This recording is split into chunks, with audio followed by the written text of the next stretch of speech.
Hello and welcome. Anyone who's been to Merchant City Yoga on a Sunday knows how much I love catching up with everyone over a cup of my freshly brewed spiced chai. These Sunday chai sessions really bring everyone together. A true celebration of friendship, community and connection. I want to try and capture some of that magic and share it with you at home. So I've invited some familiar faces from our MCY family to chat with me over a cuppa. I'm affectionately calling them the chai sessions. Pop the kettle on, get yourself comfy, and come and join us. So Ranjana, I am delighted to welcome you onto a chai session. I actually have my little cuppa right here. It might have cooled down a bit because we were blethering so much before we started there. But just before we get to our conversation, I would like to very briefly introduce you just to everyone listening and watching who may not have met you yet.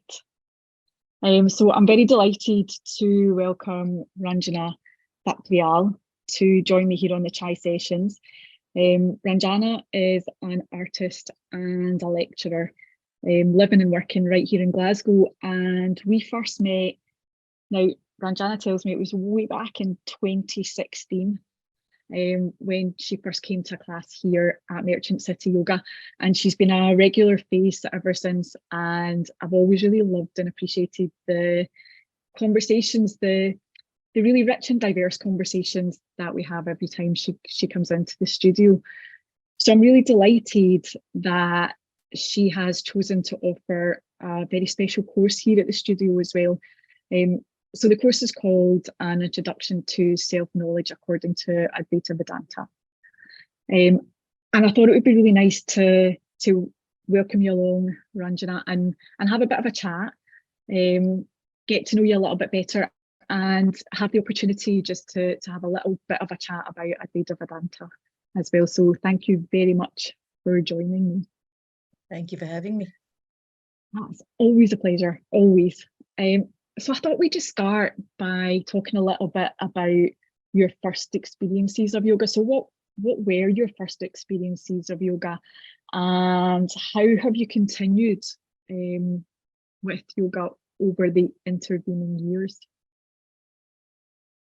It's an interesting question, because if I think of the very first experience, we lived in New York when I was a child, and we went to the local library, and my father noticed a book that was called the Yoga Cookbook, the Yogi Cookbook. Was quite amused by it. And so we brought it home and we looked at the recipes and all that. But I think that's probably where I first heard the word. And we would have asked our dad, what does it mean? What is it? And why he was sort of semi-amused by it, because he was.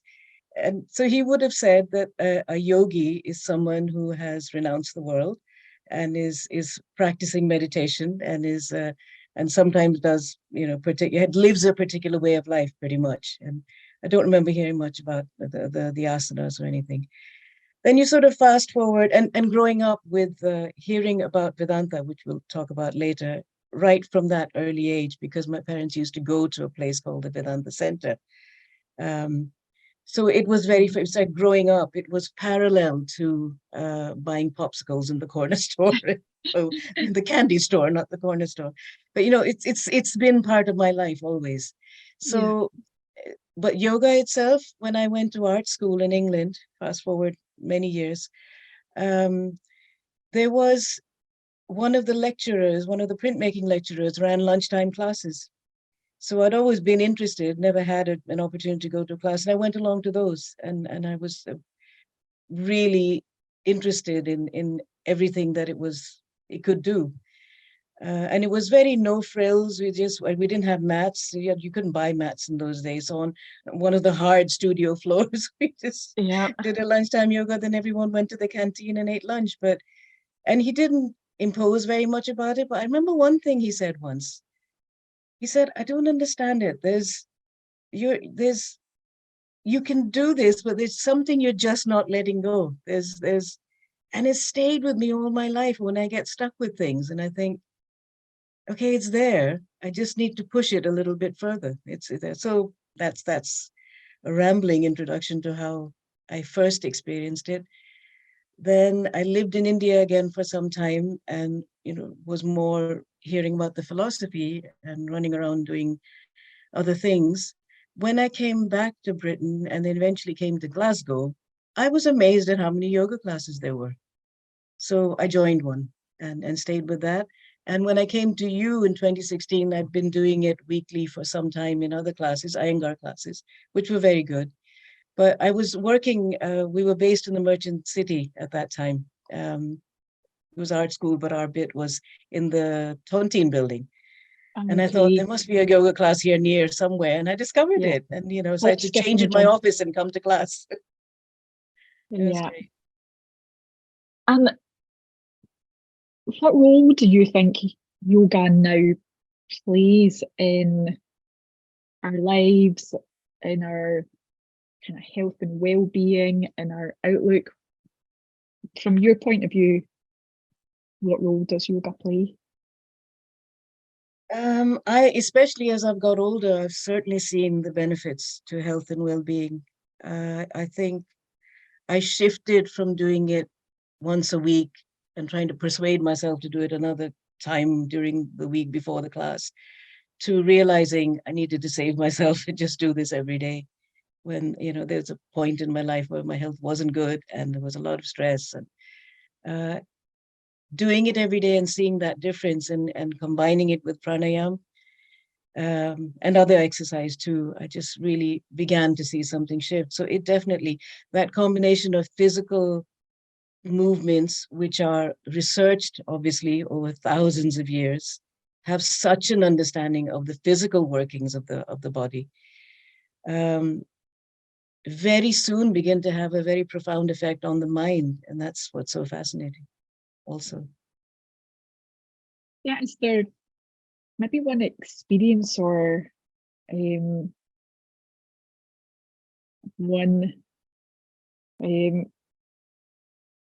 yeah, let's stick with the experience that you've had in your yoga practice that has maybe clarified or brought something to light for you?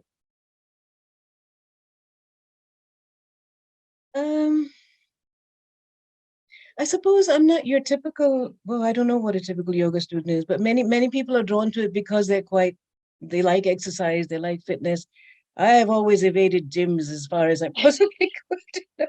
If I could have got away with not doing sports in school, I would have so loved that.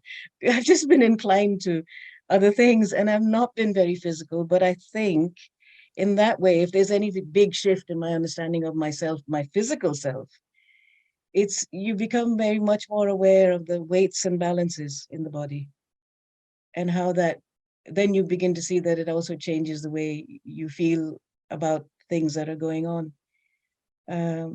Stooping and all of those things, it's interconnected. You might be feeling bad, you start to stoop, you also and vice versa. It doesn't allow you to lift your head too much. But it's been very interesting during the Ashtanga classes because you point out when things, the balance, a very slight shift in balance, and you're suddenly able to get into a pose a bit better. Yeah. So I still find it a little too athletic for me, but it's definitely helped. So that awareness, I guess, in terms of physicality.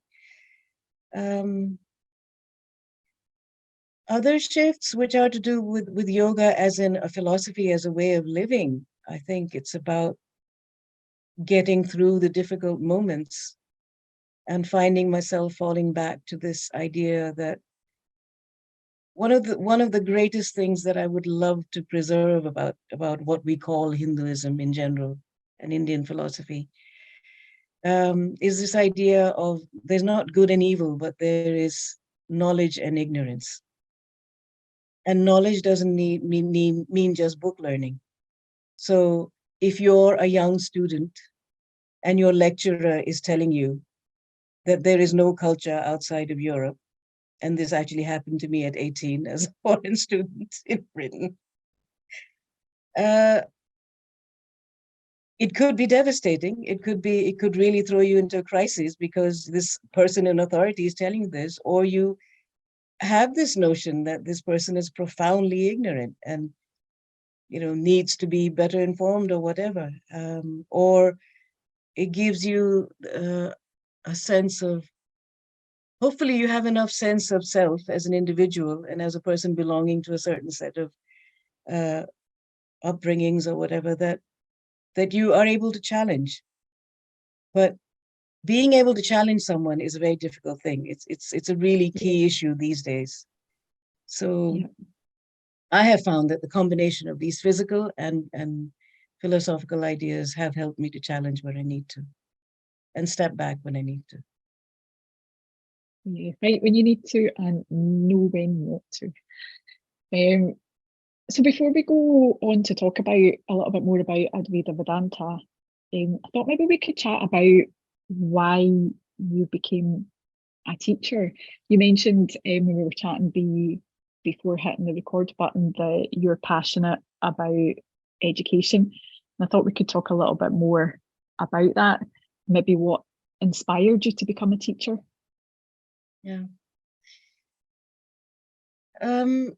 It was one of the routes you took when you finished art school, but I think by then I had had enough experience to know that of education myself, because I by then had an education in several different countries, that it was the key to better understanding between people.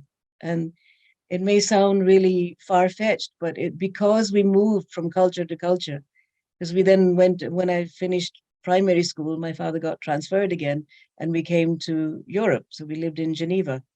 And the shifts in cultures, the different types of Indian communities, the different types of other communities. Geneva was a very cosmopolitan place, but I came across much more conservative American political outlooks in that school than I had when I'd been living in New York. So all of these things, when you, if it's part of your growing up, I think I learned very early on that niceness doesn't necessarily mean that you're not going to be racist or sexist or all of those other things. There are other things. There's that critical ability to differentiate between different things, between meanings and finding meaning in different ways. Um, so, and I think I've given you examples of that before, but I don't know, should I, have I mentioned that before? When we lived in New York, it was the 60s, so late 60s, and there was a lot of important cultural shifts happening there. So, for Yeah. example, busing had been introduced, which was taking kids from one neighborhood into another so that they would mix in schools. There's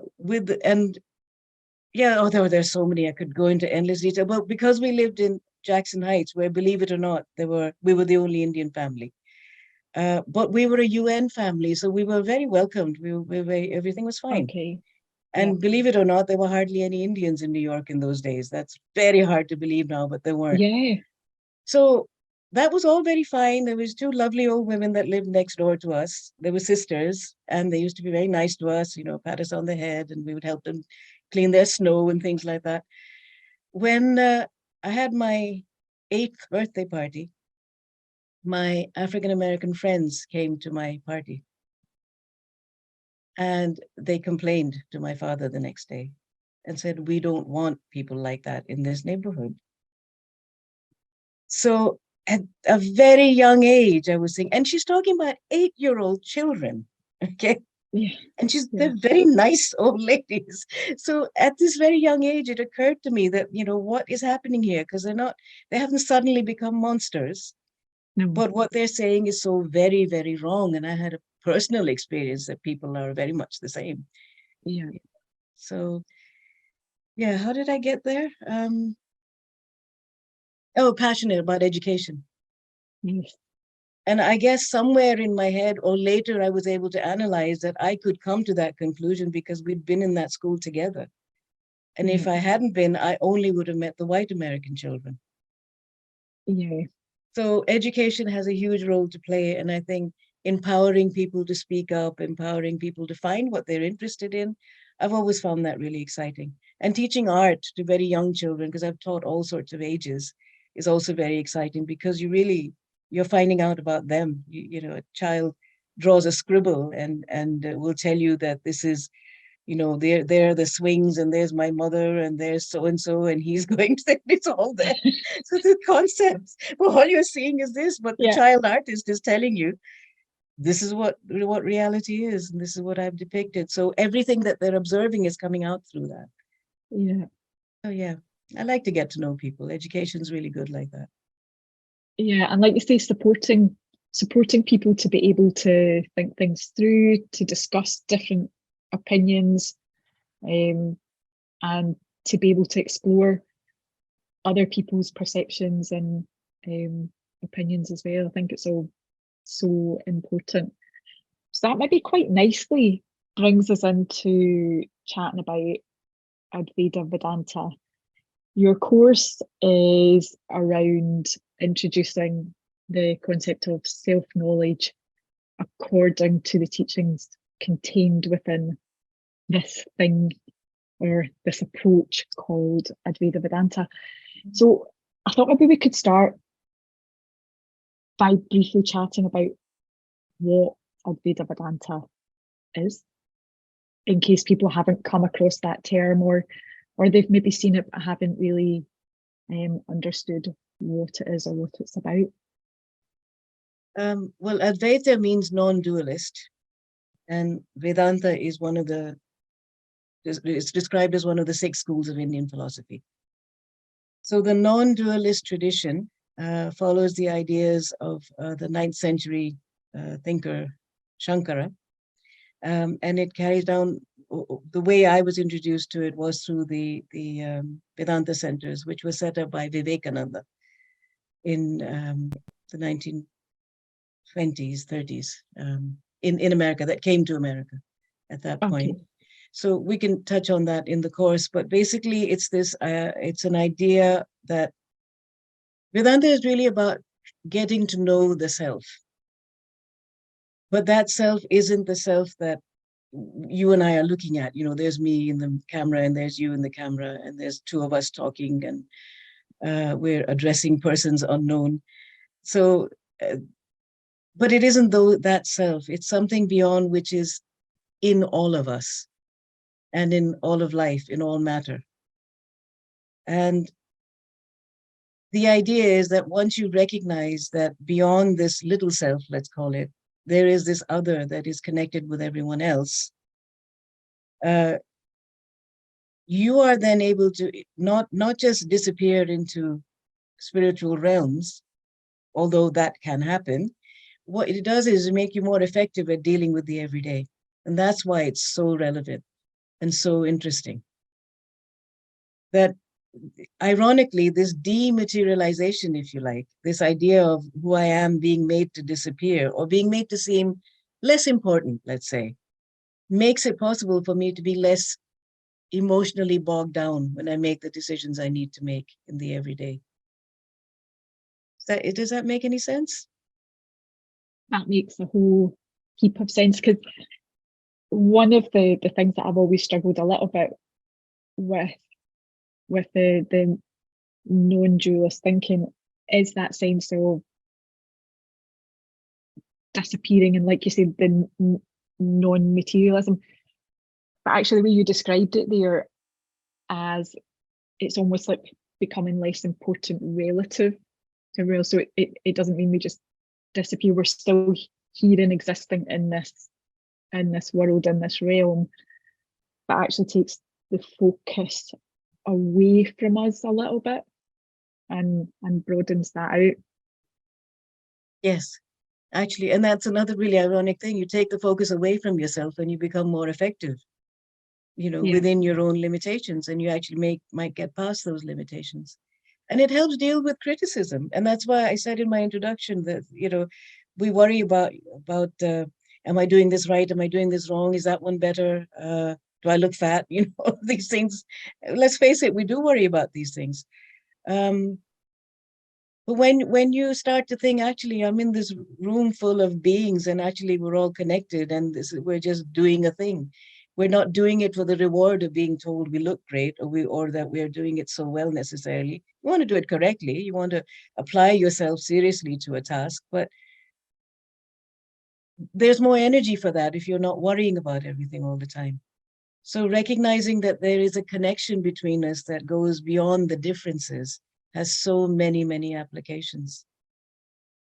Yeah, I mean, it really does, because obviously that speaks a little bit to our kind of more modern society, where comparison, we're confronted with comparison all the time, and it's, you know, it's a really natural human thing to do, but I think it becomes much more difficult to manage when everywhere you look there's a comparison to be made. And you know, when we look online, it's the best versions we're seeing, it's the edited versions, it's the, you know, filtered versions, and so anything that can give us some kind of framework and tools to help navigate that, I think, is really valuable.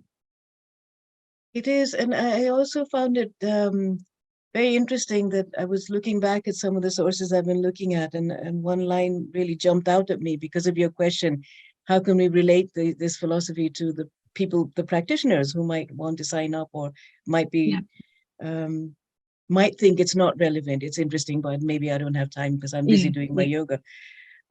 Which is that Nikalananda, who I refer to in my research and in my course I'll be referring to, says that actually the knowledge of Vedanta, which is knowledge of the self, is not actually of any practical use, or is not going to your spiritual development unless it is done as yoga.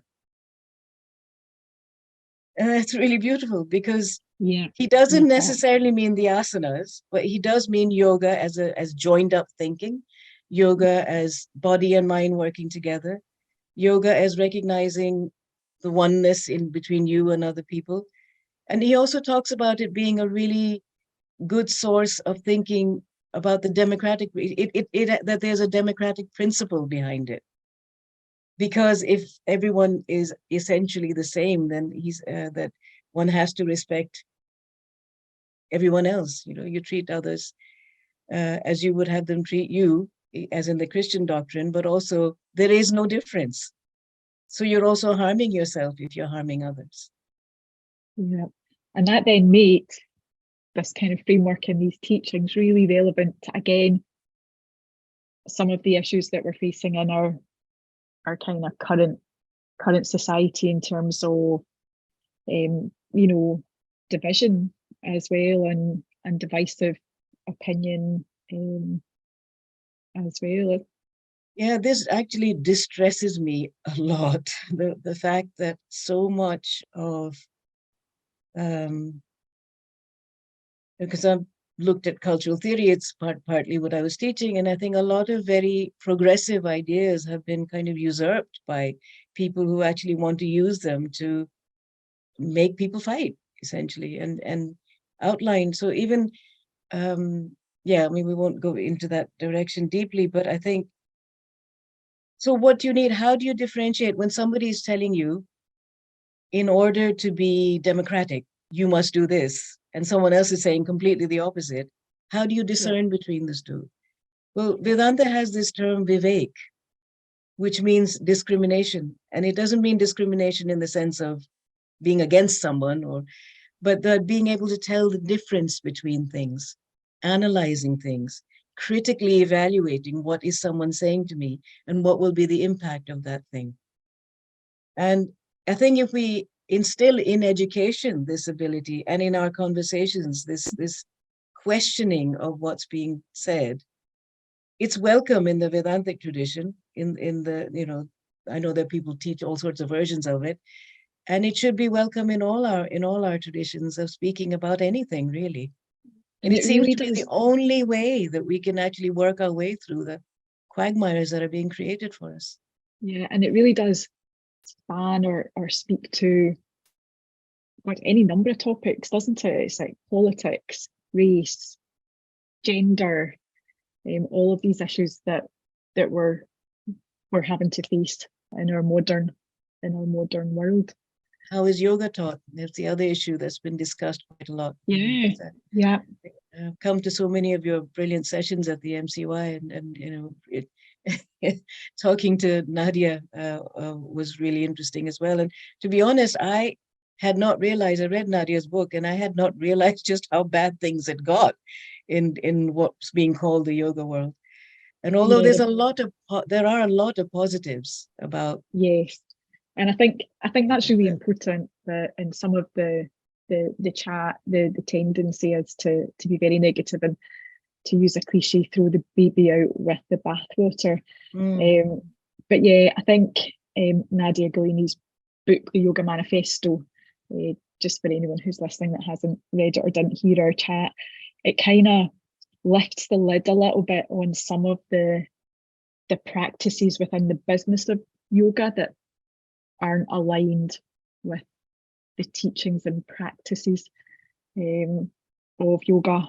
And again, I think that's another really challenging point, where these teachings and this tradition and this way of thinking has butted up against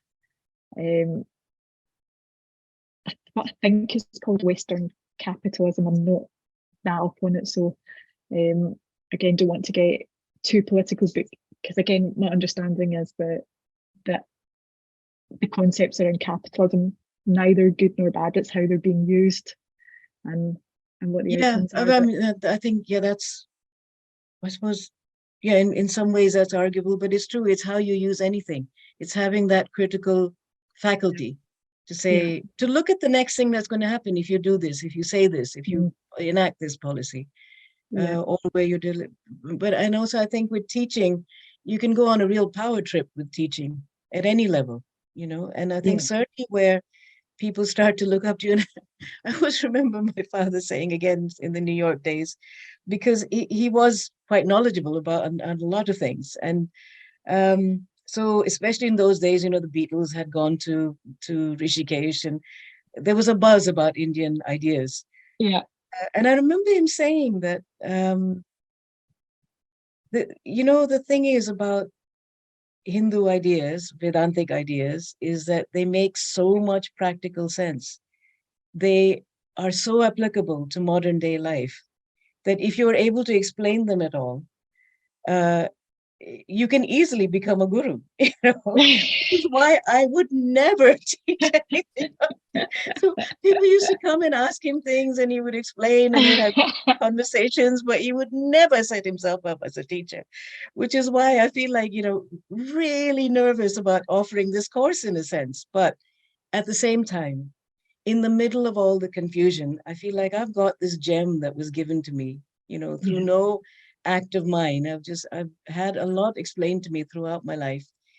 And this is a time where critical thinking is so crucial. And I think maybe there's something to offer. And I'm not setting myself up this. just to be really clear. Yes, what I'm saying is that in this course, we will be doing a collective inquiry. So I will share some facts that I know and things that I've read, and I will share some doubts that I have.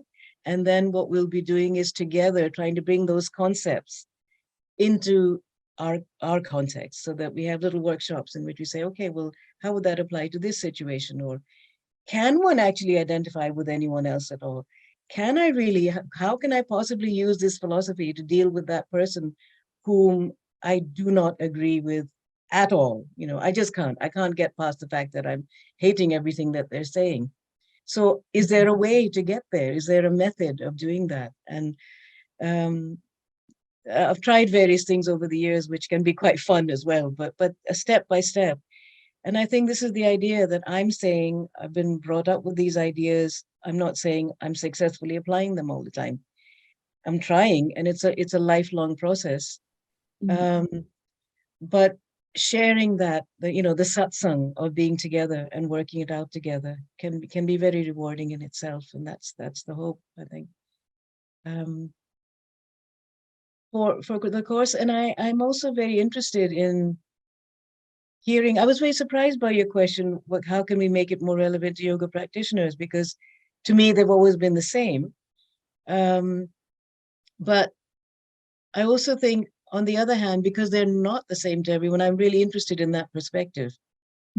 How does one become so good at asanas and experience the benefits of that, and then be so skeptical about other aspects? It's an interesting kind of thing to explore. And I think that's the That's one of the lovely things about the way you've outlined the course as well. Is not only is it very practical, but everyone can bring their own experience to the conversation as Absolutely. well. And it is very much a discussion rather than, like, say, you setting yourself up there at the front of class on a Yes. platform.